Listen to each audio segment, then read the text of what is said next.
Hey, what is going on, fellas? It's Favstar, and today we're talking about the big three development design decisions that, in my opinion, have killed the Call of Duty multiplayer experience.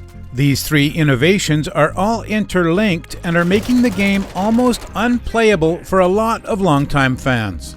This is painfully evident when you look at the current state of Vanguard on Twitch. And if Modern Warfare 2 is going to last for a full 2-year life cycle, things need to change. Now, of course, with Modern Warfare 2 right around the corner, we have all kinds of hype in the community, but in reality, we all know how this is going to go down. 3 weeks after launch, the honeymoon phase is going to end, and multiplayer is going to start its annual rapid decline, eventually reaching the point where the only time you're going to log into multiplayer is when you need an easy way to level up your weapons for Warzone. The crazy thing is, it doesn't need to be this way. And with only a few simple changes, the multiplayer experience can return to its former glory and become the primary reason why we want to play Call of Duty.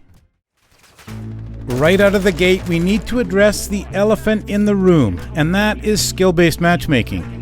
Now, at this point, I think we're all well aware of the downsides of skill-based matchmaking, and there's been literally hundreds of videos made about its negative effects, and countless creators ranting, explaining how and why it's ruined the multiplayer experience.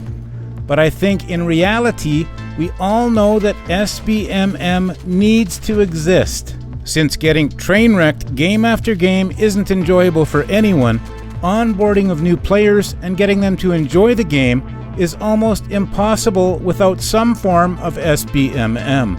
Unfortunately, catering to new players comes at the expense of alienating the longtime fans of the series who want to be rewarded for putting in the time and effort to actually get good at the game. Instead, they're forced to sweat it out game after game against their own skill level, which is extremely limiting to playstyle. So how can the developers please the sweaty tryhards as well as the noobs? The solution to this is so simple that I just can't believe we don't have this already. Why not simply make skill-based matchmaking optional?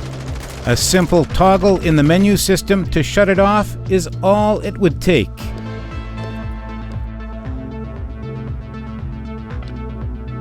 New players can hone their skills against fellow noobs, and when they're ready to ride without the training wheels on, they can toggle it off and compete in a random skilled lobby in a lag-free environment where the connection is all that matters. If things get a little rough in the random skilled lobbies, they can just head back to the options menu, toggle skill-based matchmaking back on, and they're right back against enemies of similar skill level. A direct result of skill-based matchmaking is the decision by the developers to implement disbanding lobbies. The way disbanding lobbies work is that at the completion of every match, you'll be immediately tossed from your existing lobby, and the skill-based matchmaking algorithm will begin to search for your next lobby of new and equally skilled players. The downsides to this type of system are many. There's no longer any post-match discussion where you can trash talk the enemy, discuss strategies for the next match, and even actually develop friendships and rivalries, which was a huge part of the experience in past titles. As primarily a solo player, the downsides to this system are even more apparent. Since you know that you're likely never going to see this group of players from this lobby ever again, you simply have no skin in the game, so to speak. And as a result, you really don't care about the outcome. And this leads to a lot more empty lobbies, as players will just bail as soon as they encounter any kind of a challenge. The implementation of disbanding lobbies has completely killed the social aspect of the game, which in the past was the heart and soul of the franchise. Some of my best memories of playing COD come from the Black Ops 2 days, where you could play an entire evening with the same group of guys that you just met, learning their playstyle and developing rivalries and friendships. The solution to disbanding lobbies is also dead simple. Just keep the lobby together, and if someone wants to leave, they can simply back out and search for a new match, just like we did in previous titles. At the very least, why not provide an option of disabling disbanding lobbies and we can decide for ourselves what level of social interaction we're looking for in the game. Finally, I'd like to talk about crossplay. And I'm not talking about PC versus console crossplay. I'm talking about keyboard and mouse versus controller.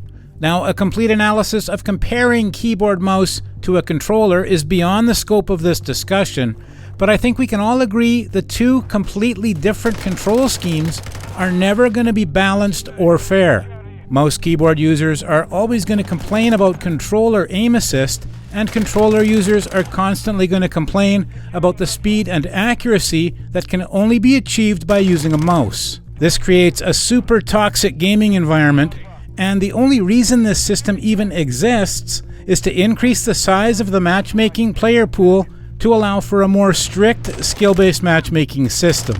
Having standardized equipment for fair play makes total sense and is a requirement in literally every organized sports competition. So why don't we have this in Call of Duty as well? What we need here is a controller crossplay option, which, if disabled, will force the matchmaking system to separate the controller players from the keyboard and mouse players. This way, everyone in the lobby will have aim assist, or no one will.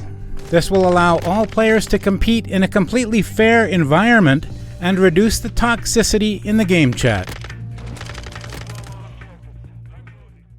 Skill-based matchmaking, disbanding lobbies, and an ineffective controller crossplay system. Three controversial development decisions all working together to reduce the overall enjoyment of Call of Duty multiplayer. On the bright side, each of these problems have simple and easy to implement solutions, which at the end of the day are only optional, letting the gamer have more control over his or her gaming experience. Of course, this is all just my opinion, and I'd really like to hear from you guys. Do you think we need these changes, or is the game just fine as is? Let me know in the comments section down below. Thanks for watching, and I'll see you guys on the next one.